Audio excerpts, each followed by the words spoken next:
నాకు భయంగా ఉంది బాబాయ్. భయం ఎందుకురా? పరీక్షల్లోకి నగలు వేసుకుని రమ్మని లతకు చెప్పావా?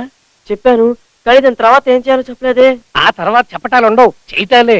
గంట కొట్టగానే ఇటు నుంచి నువ్వు, అటు నుంచి ఆ పిల్ల. సారే అదే ఇంపార్టెంట్ క్వశ్చన్స్ చెప్తున్నా. ఇప్పుడు అదే లాస్ట్ మినిట్ లో చెప్తే బుర్రకు బాగా ఎక్కుతాయి. ఏరా ఎక్కింది ఎక్కింది. గంట కొట్టగానే అదనమాట. అబ్బా కన్ఫ్యూజ్ అయినట్టున్నాడు. నేను దగ్గరుండి మరీ పంపుతాను. పద పద. ఏంట్రా ఫేసు నువ్వు? అసలే మీ నాన్న లాయరు, ఆవులిస్తే అన్నం మెతుకులు లెక్కెడతాడు. ఇలాంటి సమయంలోనే మనం ధైర్యంగా ఉండాలి.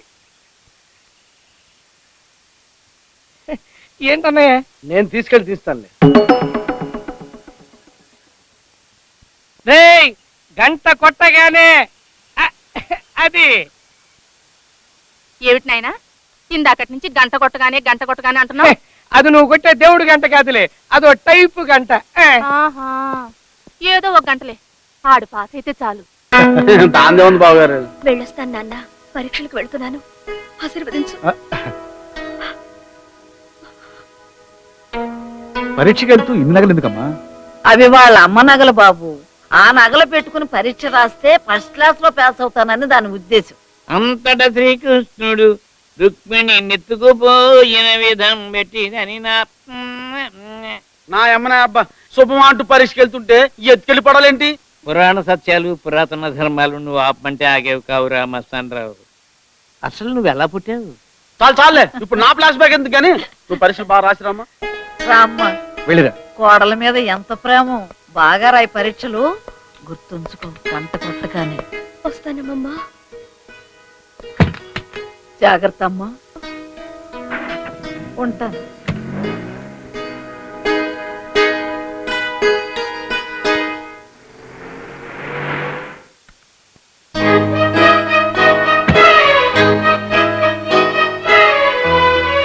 నాకు మాటిచ్చావు, ఇక్కడ దించిన తల పరీక్ష హాల్లో ఎత్తాలి.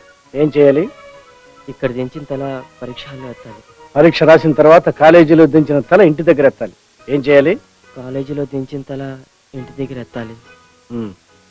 వెళ్ళు.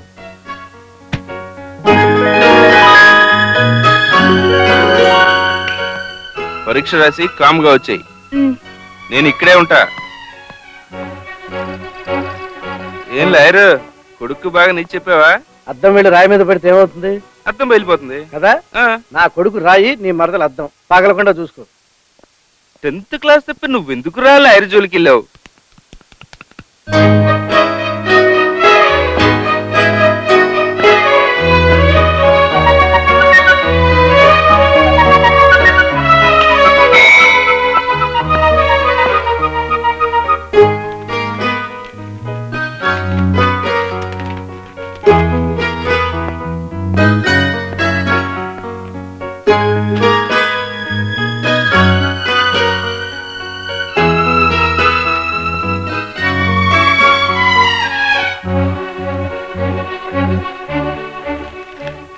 శ్రీరాముని దయచేతను నారోడిగ సకల జనులు ఔరా ఎనగా గంట కొట్టగా లేచిపోదాం.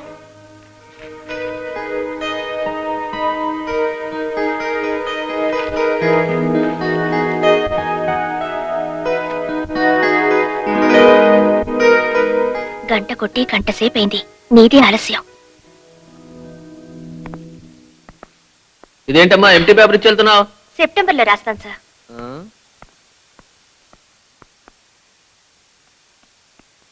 సార్ త్వరగా వచ్చాయి. Thank you sir.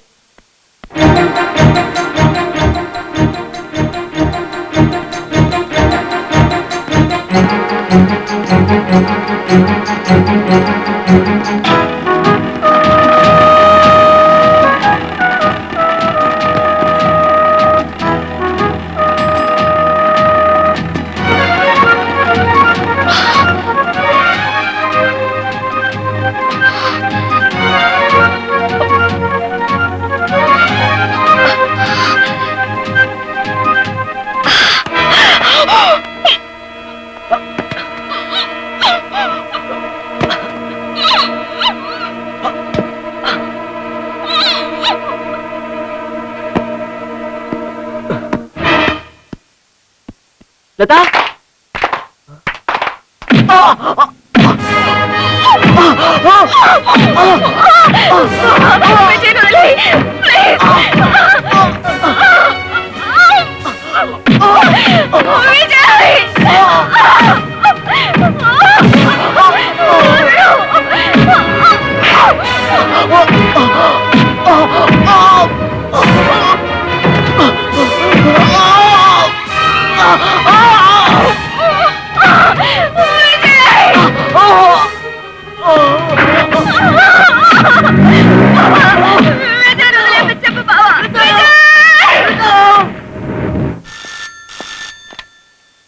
Lawyer Parvatheesam speaking. స్పీకింగే లేవో, ఇక్కడ మస్తాన్ రావు స్పీకింగ్. ఏం కావాలి? నా కొడుకు నా మేనగోళ్ళు ఇచ్చి పెళ్లి చేద్దాం అనుకున్నాను, మధ్యలో సన్నాసి అది ఎవడో అడ్డం పడుతున్నాడు. ఇదంతా నాకెందుకు చెప్తున్నావు? ఆ సన్నాసి నీ కొడుకే. మస్తాన్ రావు పరీక్ష హాల్లో నుంచి నా మేనగోడలు నీ కొడుకు లేవదీసి పోబోయాడు, ఖండించి వదిలేశాను. ఈసారి ట్రై చేశాడో సాల్తీ కనిపించదు.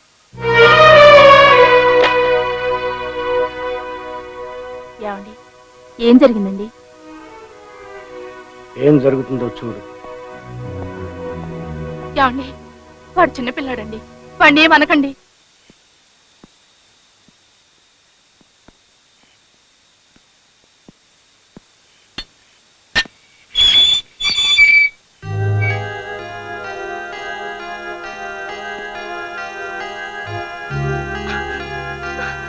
విజయ్,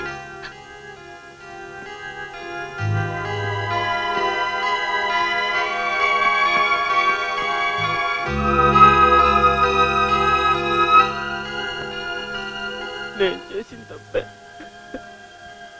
అందరూ కలిసి నన్ను ఒంటరి వాడు చేసి కొట్టారు.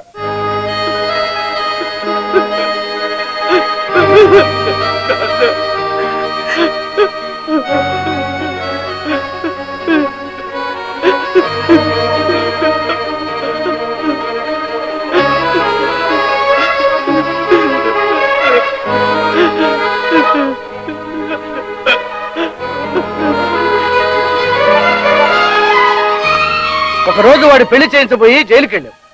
ఈ రోజు లేచిపోమని సలహా ఇచ్చి వాడిని చావగొట్టించావు. ఇంకా ఏం చేద్దాం అనుకుంటున్నావురా?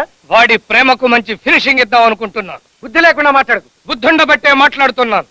ప్రేమకు బ్యాడ్ ఫినిషింగ్ ఇవ్వబట్టే అనార్కలి సజీవ సమాధి అయిపోయింది, కైస్ మజ్రూగా మారిపోయాడు. వాళ్ళ ప్రేమకు పెళ్లి మైనస్ అయితే చావు ప్లస్ అవుతుందన్నయ్యా. నో, నీతి మైనస్ అయితే అవినీతి ప్లస్ అవుతుంది. అవినీతి చేసైనా సరే ఈ పెళ్లి జరిపిస్తాను.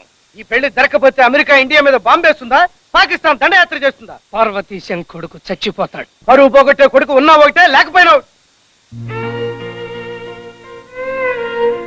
చూసావా అన్నయ్య, గుండె గొంతుకు అడ్డం పడింది, మాట మోగపోయింది. ఎందుకని? కొడుకు మీద ప్రేమతో.